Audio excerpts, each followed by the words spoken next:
പരിശുദ്ധ മാതാവിൻ്റെ വണക്കമാസം 15-ാം തീയതി പ്രാർത്ഥന.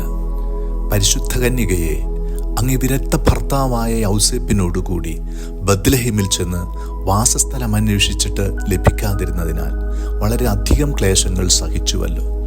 എങ്കിലും അവിടുന്ന് ദൈവത്തിരുമനസ്സിന് വിധേയമായി അവയെല്ലാം സന്തോഷപൂർവ്വം സഹിച്ചു. ഞങ്ങളുടെ ജീവിതത്തിലുണ്ടാകുന്ന വിഷമതകളും അസൗകര്യങ്ങളും ക്ഷമാപൂർവ്വം സഹിക്കുവാൻ അങ്ങേ മാതൃക ഞങ്ങൾക്ക് പ്രചോദനമാകട്ടെ. ഈ ലോകം അങ്ങേ തിരുക്കുമാരനെ ജീവിതത്തിൻ്റെ എല്ലാ മേഖലകളിൽ നിന്നും ബഹിഷ്കരിക്കുമ്പോൾ അവിടത്തേക്ക് ഞങ്ങളുടെ ഹൃദയങ്ങളിൽ വാസസ്ഥലം ഒരുക്കുവാൻ ഞങ്ങളെ പ്രാപ്തരാക്കണമേ. പ്രത്യേകമായി ഞങ്ങളുടെ ഹൃദയങ്ങളിൽ അവിടുന്ന് രാജാവായി വാഴുവാൻ ഇടയാകട്ടെ.